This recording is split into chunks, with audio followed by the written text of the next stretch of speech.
Newcastle Cathedral, and this is going to be the place that we end our very first Dark Newcastle walk. It was built in 1090-ish, following the conquering of Britain by the French, William the Conqueror, of course.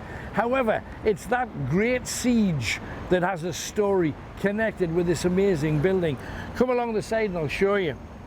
Now, back then, and right up to the present day, the story says that when the Scots attacked Newcastle and would eventually conquer the city, not a single cannonball hit Newcastle Cathedral. And from that day, the clergy have said, well, that's because God was protecting this glorious cathedral from any harm. Let me sink a boat or two, because St. Nicholas is the patron saint of boats. So I would have thought the truth has to out. Now, this whole building back in the day, certainly back at the time we're talking about, the time of the siege, had grills on parts of the brickwork, because in the cellars they were keeping Scottish prisoners. Now, Durham Cathedral had Scottish prisoners that were just your common soldiery.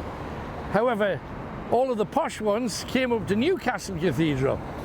Sons of lairds, clan chiefs and their families were all housed in the cellars here, and to be quite honest, both Durham and Newcastle refused to feed them because they were under attack, and the siege lasted from February to October. So you can imagine the state of the poor souls locked in here. Doesn't do the church any credit, because they didn't turn the other cheek or forgive people their trespasses. They starved them to death. However, the ghost story of this place is that if you put your head up against the wall, you're supposed to still be able to hear the dreadful moans of the starving Scots that died in the cellars of Newcastle Cathedral.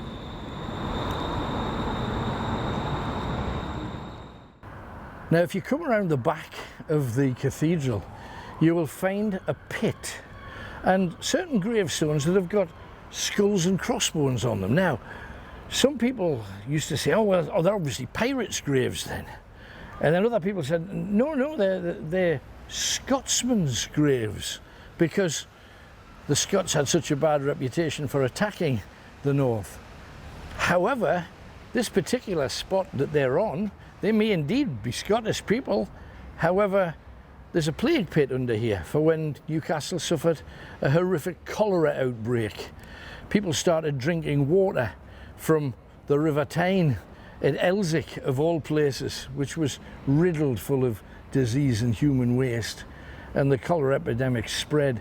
There are 87 bodies in a plague pit here, and on the other side of the cathedral, it's said that there's 37 bodies buried under Queen Victoria.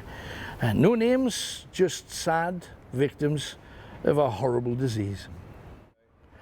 Now, you know, we were talking about the Great Siege and how the Scots were bombarding Newcastle Castle. Well, these buildings behind weren't there, the Victorian buildings. You had a clear view down to the River Tyne.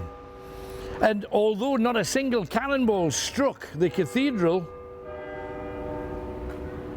British, or should I say English heads were fired by catapult, and they hit the cathedral. We're also told that they also fired tainted meat, so that the people who were in the castle of Newcastle would become diseased, suffer a whole range of things. They were so hungry they'd eat anything, so even bad meat they ate, and many succumbed to it and died. But it's along this path, and it goes around Amen Corner for a reason, because that's the route that the monks used to take to come to their cathedral. This is where a procession of monks is said to be seen on a regular basis, and there's usually 3 or 4 of them in a row, hands in prayer, walking along with their heads bowed. It's been witnessed on numerous occasions. Round the back, where there's another little area that we're told has bodies beneath it, that is also said to be haunted by a young girl who comes to lay flowers at one of the graves. People have actually walked up to her and said, oh, that's a lovely thing you're doing. And she's disappeared right in front of them.